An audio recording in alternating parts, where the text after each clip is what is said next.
Hello， 大家好，欢迎来到本期的领航 Talk， 我是 Jackson， 我们来到了 ACG Sunderland， 这位是我们 ACG Sunderland 的校长。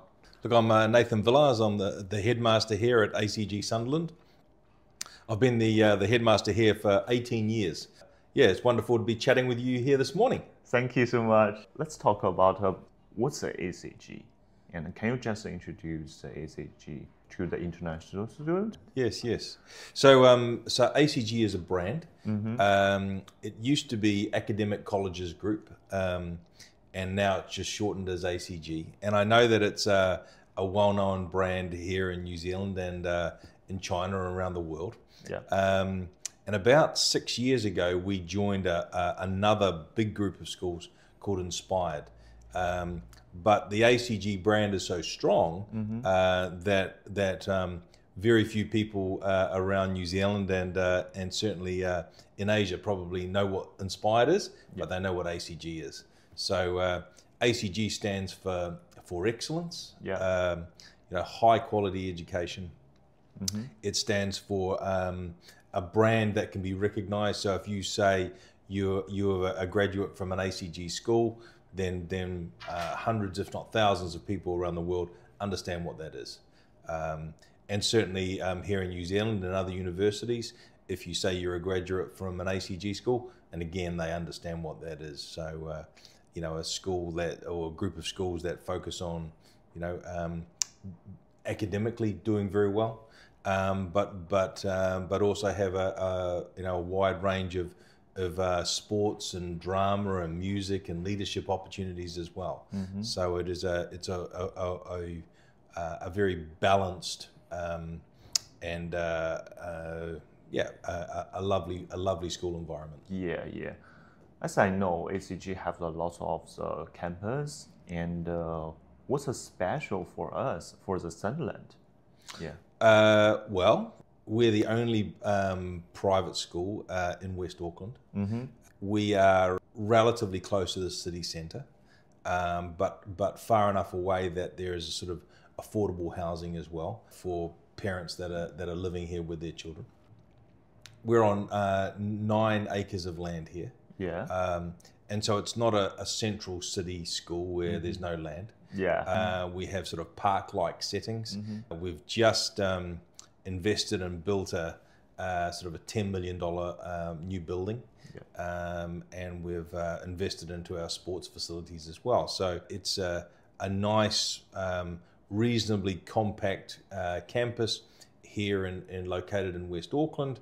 And what we're trying to do is for those domestic students, to keep them here in West Auckland, and for those international students, for them to have an environment that is slightly away from the city centre and a good supportive community around them. Yeah, but we have the same education quality with other campus, right? Yes, we do. Yeah, exactly the same. So we're a Cambridge school, as is Parnell, as is Strathallan, as is Tauranga. So we all deliver the Cambridge qualification, which means obviously that students can graduate from here and go to any New Zealand institution, any New Zealand university, but equally they can go to an overseas university very easily. So, and a very transportable qualification. That's a main question I want to ask. What's the difference between the public school or the private school? Well, the difference is that mum and dad are paying, and so we're not relying on the state. For the cost days of That's right. That's right. So we can have slightly smaller classes, maybe better quality teachers. We pay them a little bit more. The facilities are very good. But I think it's the culture that we can establish. In a state school, the focus is always on the child, and it's never really on the family, parents. They're not part of the equation. But at a private school, the child and the parents are the center of the focus. And so, if mum and dad, want something particular, then they'll have a conversation with me, and we'll see what we can do to make that happen. Whereas in a state school, that's never going to happen. And just like I said, what's the difference between the private school and public school? lots of schools use the NCEA. Yes. So what do you think the difference between the NCEA and the CIE, like the A level? What's the difference between What's the difference? these? Well, the most obvious difference is one is internationally recognized. Yeah. One is not. Of course. One you sits exams, and one sits a combination of exams and internal assessment. And NCA is actually under review right now. So the government are setting up to make some significant changes to NCA. Yep. So I think what that means is that the NCA product is not really fit for purpose, and it actually has generated potentially some negative outcomes for New Zealand education. Whereas Cambridge and IB are global qualifications, and so it doesn't matter what country you're in, the curriculum is the same. It's important for families. So, say for example, if you're studying Cambridge in China, Yeah. you're studying in New Zealand, you're studying in the United States and in Europe, it's the same curriculum. It doesn't matter where you are, it's exactly the same. You might use different examples. So say, for example, we're talking about geography. We might talk about volcanoes that are in Europe, or we might talk about volcanoes that are located here in New Zealand as an example, but the actual content is the same. Whereas NCA is variable. Not only is it variable between schools, Yeah. they can pick and choose to teach, something like chemistry, and actually what they're teaching in the chemistry can be different between schools. So the poor student, when they arrive at university, think they've learnt and studied chemistry. Actually, they've missed a whole section of it. Whereas you're very confident as parents and as students that if you've got a Cambridge qualification and you've studied Cambridge chemistry, then all of the elements of the chemistry is studied. That's the biggest difference. Like just I always talk with my clients or my students, and the NCEA maybe aim to in the New Zealand university Yes. or the Australia's university, but the CIE you can choose like the UK university or the US or Canada. Yes. Yeah, anywhere you can choose, like Hong Kong, someplace like Singapore. Yes. Yes. Yeah. And Cambridge, it doesn't disadvantage students going to a New Zealand university either, Yeah. or to an Australian university. In fact, our best medical students get direct entry. If they get high enough grades, they can get direct entry into an Australian university. So, unfortunately for New Zealand, most of our very best medical students are over in Sydney or Melbourne or Queensland studying, and so this is a concern, and so they get some great Cambridge results, and over the last few years we've had probably a dozen of our best students from Sunderland are now studying in Australia, and it's fantastic for them and their families. But if you're going to go and study in Australia, then you're never coming back, and so that's a downside for our New Zealand society, Yeah. But that's life, and that's life in an international community as well. And just we talk about the university, and what do you think is ACG can support our students, like the international students, if they come from overseas? Maybe someone just want to stay in the New Zealand, or they aim to choose UK or US, choose our school or New Zealand for the pathway to the whole world university. And what do you think our school can support international students? Yeah. There's no difference between the how we support students, whether they're a domestic student or an international student. Yeah. We treat them all the same. And it really goes back to when they're making decisions around their option choices for the following year or subject selection. They're starting to think about what they might be interested in at a university or doing a university course. And so it's the conversations that they have with their teachers in their classrooms that are often the most important. So if you've got a student who's passionate about, say, design technology or art or music, then it's going to be those teachers that they have conversations with.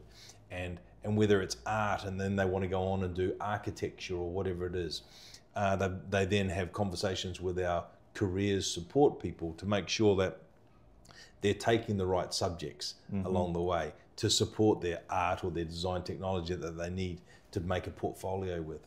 And then they decide on once they've got that package together, then they can start thinking about, okay, well, I'm aware that there's an architecture school at Auckland University, there's an architecture school in Victoria University, there's also an architecture school in Unitec.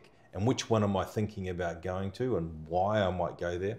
We have open days as well. And so students are encouraged to go and visit the universities and have conversations with them in open days. And that's here in New Zealand, but also abroad. So every year we have numerous students that go on and visit other universities around the world and go and visit their open days, have conversations with them. We can put them in touch with the correct people. We've got websites and things that are full of those contacts as well, because it's a big decision to go and potentially travel to another part of the world to go and do your university study. So you got to make sure it's the right fit. A little bit like if ACG is the right fit, then the next step is the university the right fit. And sometimes you can't tell that from the website or the brochures, but actually you've got to go and visit them and make sure that it's the right fit. So we encourage students to do that. And then once they've done that and they're, they get their results back from Cambridge, if they're going to, often Australians, but other ones as well, the University of Cambridge will send those results directly to those universities and make sure that those students have got their results, and then the universities make their choices and whether you've got a place or not. And and then we obviously celebrate those students that have got some great places around the world as well. Yeah. Do you have some recommendations for the parents? How they help the students to prepare when they in China, or the advice for them to prepare this? Sure. Look, most of the students that come here, they're good at maths, and their Chinese is pretty strong.